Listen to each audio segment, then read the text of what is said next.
In terms of bringing up all the different kinds of content management systems, when you think about open source or headless or on-premise, it brings to how do you narrow down your list? What do you do to, when you have this huge list of all these content management systems you want? Well, you definitely have to. You can't get 10, you have to get 1, maybe 2. But how do you narrow it down? And I think a really important place to start is with budgeting. You know, you can have all these systems with all these bells and whistles that are fantastic, but is it available to your business in terms of your budgetary concerns? And so that's a really good way to whittle it down. But even within the budget conversation, it's important to think about, you know, you have that upfront sticker price. You have to understand the implementation costs as well, and also maintenance. You know, it's not a one price, you get this for the next 5 years and it's all good. Everything has upgrades, everything has maintenance, and that's a really important thing to consider when you're thinking about your budget.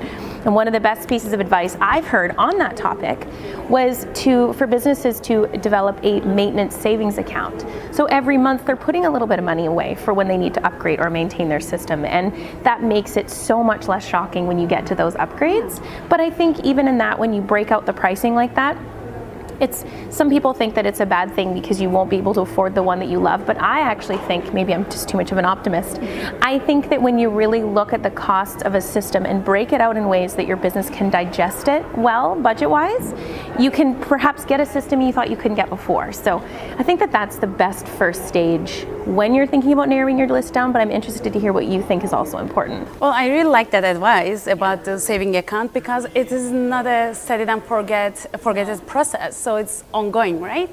Another thing actually you can use as a filter is your digital infrastructure. Yeah. Because there are so many options, as you said, out there, and not all of them can support your digital infrastructures. And there are chances, so far you might have made some significant investments in a certain type of digital infrastructure, and you can definitely you can rule out platforms that cannot support your existing digital infrastructure. Yeah. So this is one point, and this is one factor that you can use as a filter. And there's another point which is often overlooked.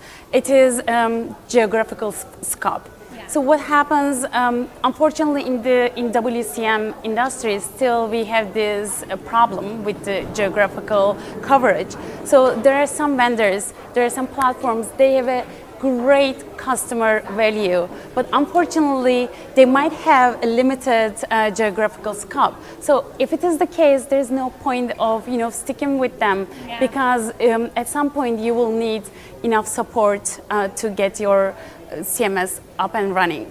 So it's already a very complicated project, and when you have time difference, when you have language differences, and those kind of issues are added, it gets even more complicated, and probably you don't need to make it more muddy, more complicated than it is. Yeah. Another thing I think that's important along those same lines is when you kind of bring your list down to maybe 3 to 5 different CMS, a really great way to kind of differentiate what's going to be better for your organization is to look at the actual vendors and think about, do your research and think, what's the thought leadership of that vendor? How does their organization function as a whole? What are their values? What's their product roadmap? A lot of the vendors have this wonderful thing on their website where they'll show you where their platform is now and where it's going in the next 2 to 5 years. When you think about those 3 to 5 year business goals, is that going to get you there? So individually researching each vendor and finding out what looks better. But I know that you have a really interesting thought process on how to differentiate the different types of research.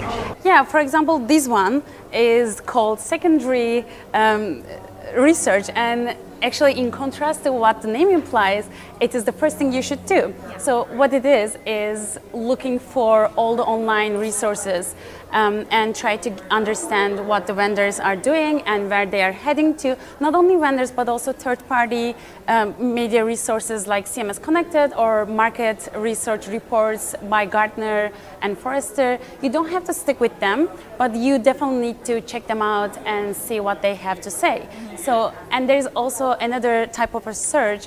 It is called primary research, which is maybe like going and asking around to your peers. You don't have to be in the same country with them, because now we have social media, we have all the technology available.